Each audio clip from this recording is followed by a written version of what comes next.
ہر forum پہ مقابلہ کر سکتے ہیں یونائٹڈ نیشنز میں. لیکن اب دیکھیں یہ OIC کی میٹنگ ہوئی, اس میں انہوں نے بلایا ہوا تھا ان کی فارن منسٹر کو, اور وہاں ان باتوں کی طرف اس طریقے سے بات ہو ہی نہیں سکی جس طرح ہونی چاہیے تھی. نہ قراردادیں اس انداز میں پاس کی گئی. اور یہ ہندوستان میں کہا ہوا ہے کہ جی ہم ریفرینڈم کرائیں گے, لیکن یہ ریفرینڈم کے لیے زور دینا یہ کام ہماری تمام مسلم امہ کا ہے, اور وہ اس طرف توجہ اپنی نہیں دیتے. یہ ڈر نہیں ہونا چاہیے ہمیں سمجھنا چاہیے کہ ہم لوگ جو ہیں ہم نے یہ کر کے دکھایا ہے. اور یہ بھی میثاق مدینہ کی بات ہو رہی تھی, جنگ بدر کی بات ہو رہی تھی. اگر مسلمان اکٹھے ہو جائیں تو وہ کیا کیا نہیں پا سکتے. اور یہ جو جانا ہے نا ورلڈ کورٹ میں, وہ تو لے گیا, آپ نے کہا کلبھوشن کا, یہ جو ان کا فیصلہ ہے یہ تو کل کی بات ہے نا. یہ یقیناً ہم لے جا سکتے ہیں اگر یہ وینا کنونشن کی ہونا اس کی خلاف ورزی, لیکن یہ وینا کنونشن میں داخل نہیں ہوتا کیونکہ یہ تو عام شہریوں کا واقعہ ہے. تو آپ وہاں پہ ورلڈ کورٹ میں صرف وہ لے جا سکتے ہیں معاملات جس میں دونوں پارٹیوں نے اگری کیا ہو, اور وینا کنونشن میں اگر اگری کیا ہوا ہے تو اس لیے کلبھوشن یادو کے وہ لے جانے کے لیے انہوں نے یہ جسارت کر لی, حالانکہ وہ بنتا نہیں تھا وینا کنونشن کا کیس. اور انشاءاللہ پاکستان کے حق میں فیصلہ ہوگا. یہ مسئلہ کچھ اور ہے جو ایکسپریس کا ہے, لیکن اس کا بھی ہم نے منہ توڑ جو ہے ان کو جواب دینا ضروری ہے. اور بس ہمیں یہ دکھانا ہے کہ ہم ہر لحاظ سے ہم مقابلہ کر سکتے ہیں اور ہم نڈر ہیں, ہم میں کوئی ڈر نہیں ہے. اور جو ایک اور بات میں تمام مسلمانوں کو کہوں گی کہ علامہ نے فرمایا تیری دعا ہے تیری آرزو ہو پوری, میری دعا ہے تیری آرزو بدل جائے. اگر تمام ایک جیسے ہو جائیں اور اکٹھے ہو جائیں, اور اس وقت ہمیں سب سے زیادہ جو ضرورت ہے جو قائد اعظم نے فرمایا تھا, اتحاد, تنظیم اور یقین. بالکل صحیح, آپ صحیح فرما رہی ہیں. میں کنٹینیو کروں گی, پہلے بریک کے لیے رکنا ہے.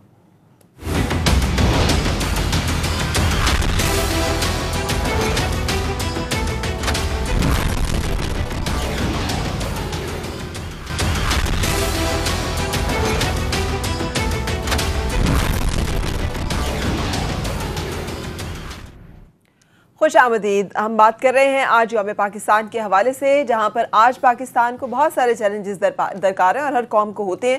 ہم ان سے نپٹ سکتے ہیں, کیسے نپٹ سکتے ہیں, اس بارے میں آج اپنے ماہرین سے ہماری گفتگو. جسٹس ریٹائرڈ ناصرہ اقبال صاحبہ, چونکہ آپ کا قانون سے بھی ایک بڑا گہرا رشتہ, اور آپ کی تو ماشاءاللہ علامہ اقبال سے لے کر تو آپ تک ایک گہرا رشتہ اور تعلق رہا ہے. قائد اعظم نے فرمایا تھا کہ انصاف اور مساوات میرے رہنما اصول ہیں. آپ سمجھتے ہیں کہ انصاف اور مساوات کے رہنما اصول ہمارے جسٹس سسٹم میں فالو ہو رہے ہیں؟ آپ سے میں عرض کروں کہ جنگ آزادی کے بعد جب آئی انگریزوں کی حکمرانی, تو انہوں نے 1860 سے لے کے 1880 تک تمام قوانین ہمارے لیے بنائے. اس سے لے کے آج تک کوئی خاطر خواہ تبدیلی نہیں آئی. اب ہمیں چاہیے کہ 150 سال تقریباً گزر گئے ہیں, ہم اپنے قوانین میں ترامیم کریں اور آج کل کے حالات کے مطابقت ان کو لے کے آئے.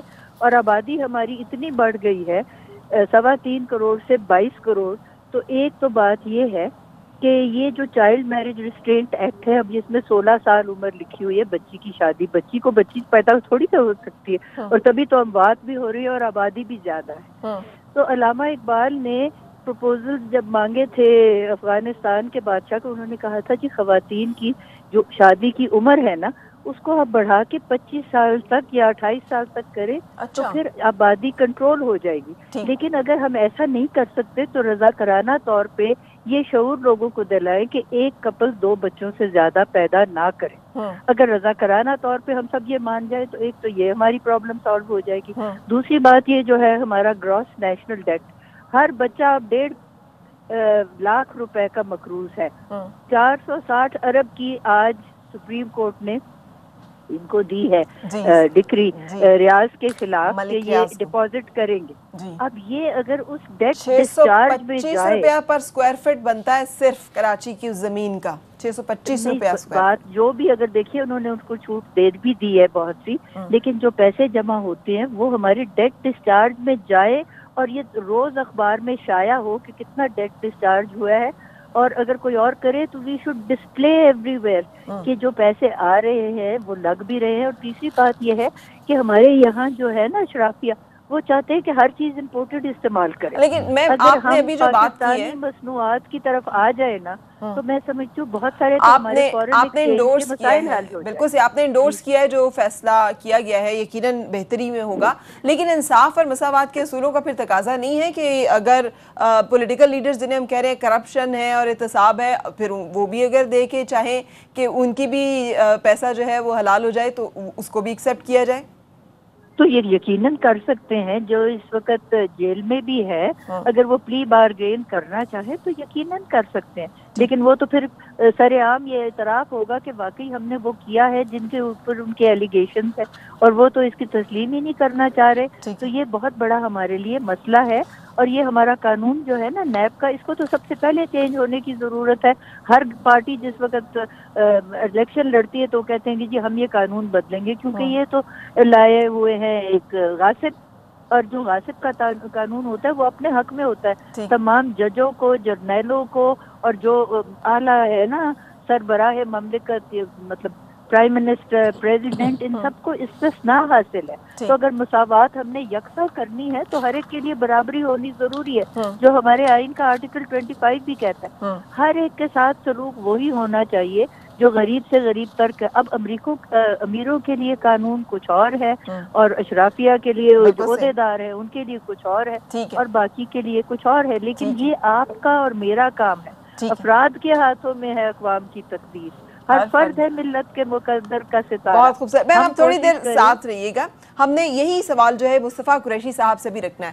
مصطفیٰ صاحب، آپ نے پاکستان فلم انڈسٹری پہ بہت کام کیا ہے ماشاءاللہ سے. آپ کیسے دیکھتے ہیں انصاف مساوات کے اصولوں کو، خاص طور پہ تعصب کو لے کر بھی؟ یہ جو سندھی، بلوچی، پٹھان، پنجابی، یہ جو ڈویژنز ہیں جس کو دشمن ہمیشہ ایکسپلائٹ کرنے کی کوشش کرتا اور کرے گا. نہیں، ہم نے تو ہمیشہ مثال قائم کی ہے کہ جب فلم انڈسٹری میں سندھ سے تعلق رکھتا ہوں، سندھی اسپیکنگ ہوں، اور میں نے پنجاب میں اردو کے ساتھ ساتھ زیادہ پنجابی فلموں میں کام کیا. اسی طرح پشتو اسپیکنگ آرٹسٹ بھی لاہور میں ہوا کرتے تھے، اسی طرح اردو اسپیکنگ ہوا کرتے تھے، اور پنجابی تمام صوبوں کے تمام زبانوں کے آرٹسٹ وہاں لاہور کی فلم انڈسٹری میں. گویا ہم یکجہتی کی ہم نے ایک مثال قائم کی ہوئی تھی. تو یہ جو اس طرح یکجہت، اور ہم نے جو فلمیں بھی بنائی ہیں وہ بھی تقریباً یکجہتی ہی کے حوالے سے بنائی ہیں. ہم نے کبھی آپس میں کوئی فرق محسوس نہیں کیا. ہاں، البتہ ہمارا جو اصل دشمن جس نے ہمیں دل سے آج تک تسلیم نہیں کیا، ہم اس کے دشمن ہیں.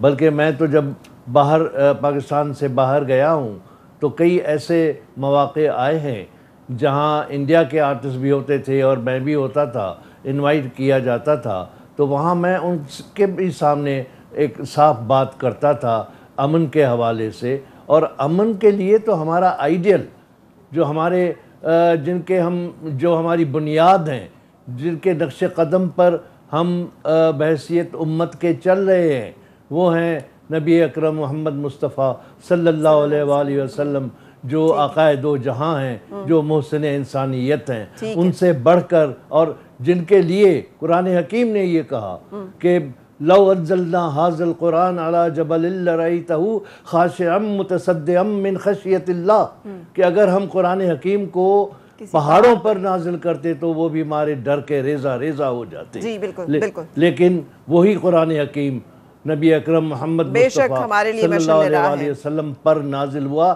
جن کی ہم امت ہے اور انہی کی ہم امت ہیں. اور ہم آج جو ہمارے پرائم منسٹر عمران خان صاحب جو مدینے کی ریاست کا ذکر کرتے ہیں اور کئی بار کر چکے ہیں، وہ اس پر فالو کر رہے ہیں. ایک مثال یہ دنیا کے سامنے ہے کہ جیسے نبی اکرم محمد مصطفیٰ صلی اللہ علیہ وآلہ وسلم جس گلی سے گزرتے تھے تو ایک یہودن کچرا پھینکتی تھی، اور جب 1 دن 2 دن 3 دن کچرا نہیں آیا تو آپ پریشان ہوئے. معلوم ہوا کہ وہ بیمار ہے اور ان کی عیادت کو چلے گئے. انہی کے نقش قدم پر چل کر عمران خان نے ثابت کیا دنیا پر کہ یہ جو ابھی ایک حملہ آور گھسا تھا ہمارے حدود میں، جس کے جہاز کو گرایا گیا ٹھیک ہے۔ اور اس کو گرفتار کیا گیا ٹھیک ہے سر، اور اس کو پھر باعزت وہ بھیج دیا رہا گیا، واپس کیا ٹھیک گیا۔ ہے، مجھے بریک لینی ہے، بات پھر ملتے ہیں۔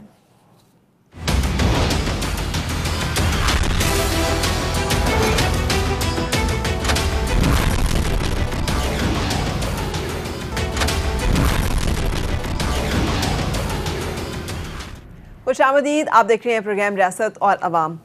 جناب میجر جنرل اعجاز امان صاحب، سر آج افواج پاکستان کی مسلح پریڈ جو ہے وہ بھی آج کے دن کا ہال مارک۔ قائد اعظم نے فرمایا تھا کہ ہمیں کسی پر بھروسہ کرنے کی ضرورت نہیں ہونی چاہیے، یہی ہمارا واحد اور بہترین تحفظ ہے، اور اپنے تحفظ کے لیے وہ طاقت پیدا کر لیجئے کہ آپ اپنی مدافعت کر سکیں۔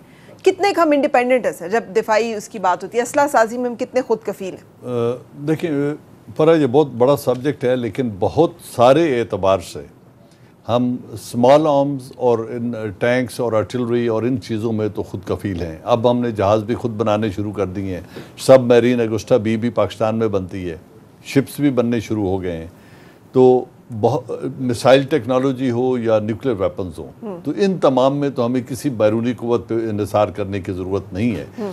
لیکن کوئی بھی دنیا کا ملک 100% خود کفیل نہیں ہوتا سامان حرب میں، لیکن اس کے راستے بھی بند نہیں ہوتے، راستے بھی کھلے رہتے ہیں۔ ریزالو ہونا چاہیے اپنے ملک کے دفاع کا، اور اس میں ہمیں کوئی شک نہیں ہے کہ بحیثیت قوم ہم اپنے وطن پہ جان قربان کرنے کے لیے ہر وقت تیار ہیں۔ اور جس طریقے سے آج عمران خان صاحب کی لیڈرشپ پہ باقی قوموں نے ہمارے ساتھ آ کے شرکت کی، آج 7 ممالک نے اپنی ٹوکن ریپرزنٹیشن کی ہے آج کی پریڈ میں، جس میں ایک ہمارے چائنا دوست ہے، ایک ویٹو پار ہے، ایک مسلمانوں کی ترک کی بہت بڑی ملٹری پاور ہے، وہ آج ہمارے ساتھ کھڑے تھے۔ سری لنکا بھی کھڑا تھا، بحرین بھی کھڑا تھا، سعودی عربیہ بھی ہمارے ساتھ تھا، ترکی بھی ہمارے ساتھ تھا، آذربائیجان بھی ہمارے ساتھ کھڑا تھا۔ تو یہ ایک وہ سمبل آف یونٹی ہے، اور جس طریقے سے ہماری لیڈرشپ پر انہوں نے اعتماد کیا ہے وہ قابل تقلید ہے اور قابل فخر ہے۔ کا بھی پرائم منسٹر انڈیا کے جو ہے ان کا بھی ایک بیان آیا ہے یوم پاکستان پہ، وہ ایک طرف سمجھا جائے کہ پھر جنگ کا خطرہ ٹل گیا، وہ جو کہہ رہے تھے وزیر اعظم عمران خان صاحب کی کشیدگی برقرار رہے گی جب تک الیکشن نہیں ہو جاتا۔ دیکھیں میرے خیال میں بہت حد تک تو عمران خان صاحب نے اپنی ویژن سے اس خطرے کو ٹال دیا ہے، اپنے ایک ویلکم جیسچر سے اس کو ٹال دیا ہے، لیکن مکمل طور پہ رول آؤٹ ہم نہیں کر سکتے، کیونکہ ان کا جو منافقانہ رویہ ہے مودی کا، اس کو آپ یوں دیکھیں، ایک طرف وہ یہ پیغام کر رہے ہیں، اور آج ان کا ایک آفیسر جب ہمارے سفارت خانے میں لوگوں کو دعوت دی گئی تھی تو وہ باہر کھڑے ہو کے لوگوں کو کہہ رہا تھا کہ ہماری حکومت نے اس فنکشن کا بائیکاٹ کیا ہے، لہٰذا آپ بھی اس فنکشن میں نہ جائیں تو بہتر ہے۔ تو دوگلا پن جو ان کا ہے۔